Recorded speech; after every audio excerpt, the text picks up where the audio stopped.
Hello everyone, I am LaughSmiles and welcome to the channel. Today we will be looking at one of my own replays of the M-6-Yoh. Everyone knows the M-6-Yoh because it is currently the latest tier 10 to come out. It has most known for the 2-shot autoloader, able to dump out 900 damage in less than 2 seconds, and that is really deadly for a tank. Now the M-6-Yoh has 10 degrees of gun depression, and it has a really troll armor profile. It isn't impenetrable, as you're going to see here. The IS-8 just goes right through my turret, but I was able to hit them for 900 damage in 2 seconds. But also I did take a shot from the Jagdpanzer for 700 damage. You can see me looking just to see where they penetrated me, and they must have had really good luck to hit that commander's hatch on top of the Yoh at that range.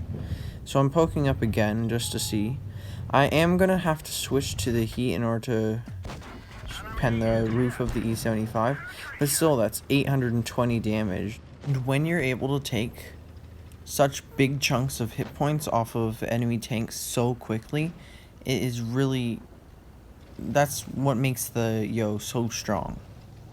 Where I went during this battle was the mid of the map on the hill right here, which is usually where you go in hull down tanks or light tanks just to go and spot the enemies, and you can easily go hull down here because of the hill in the middle, obviously, but you can get shots on tanks that are trying to cross anywhere on the other side of the map.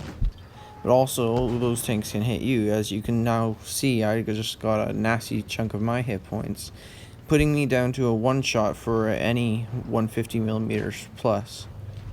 And now you can see the IS-8 is crossing, so I just backed up and was able to take them out.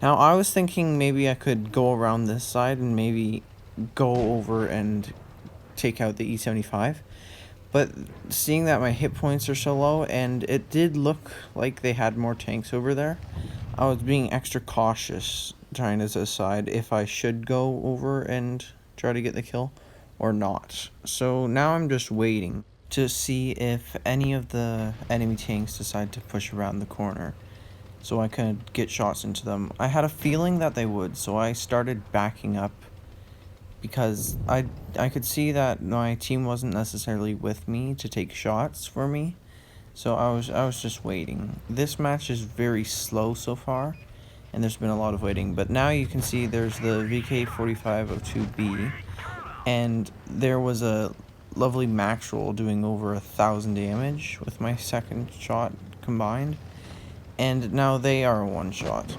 The only reason why I didn't shoot the E75, which I was really looking to try and do, was because the E75 was still behind cover. But now another problem has come up, which is the medium tanks.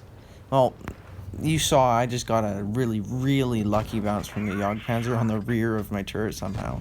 But back to before, the enemy medium tanks actually started to get behind and start flanking, as well as the WZ-113 GFT.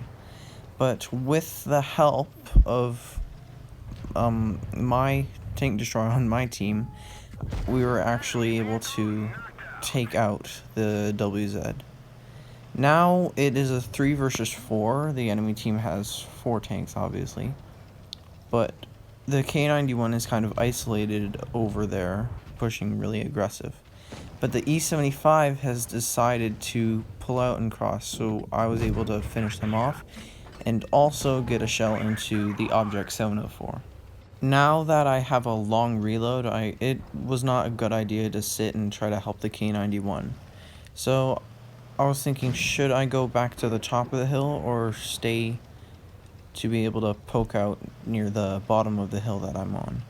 So once I saw the Object 704, which is a 1 clip for me, starting to push after the K91, I was trying to see if I could get shots on the Jagdpanzer, which the Jagdpanzer did come out, but I only waited for one shot, and you could see me angling up my turret, and there's the object sonophore that I'm able to hit a shot into. But you saw I wasn't going to sit there and wait for the Jagdpanzer to aim in while I got my second shell out, and if I did, I would probably be gone right now. Now that I am almost reloaded, I am going to see if I can poke out and get the object sonophore. But I didn't even take the time to aim in. I just took the shot as soon as I had even a small chance of hitting. So now it was just me versus the Jagdpanzer and the VK-4502B. Now they're both one clips, and the VK is a one shot. I loaded up the heat just to make sure that I got the kill. I was backing up, and I still had the heat loaded. I probably should have loaded AP, but I just wanted to make sure that I penetrated the Jagdpanzer. Now that the Jagdpanzer was aiming at me, and there was only 1 minute on the clock, I was just trying to think if I was trying to keep them spotted, so I knew what they were doing, but they were aiming at me. So I actually decided for this match that I wanted to go for the win. I didn't want to risk being taken out by the Jagdpanzer since they were aiming at this way, and since we have such a big advantage on the victory points right now from capturing A earlier, it was just a more logical chance for the win to just wait it out, and I could have gotten more damage, but I went for the win. Just to make sure the Jagdpanzer didn't blind fire me or anything, I just went behind the building, and there you go, that's basically the entire match.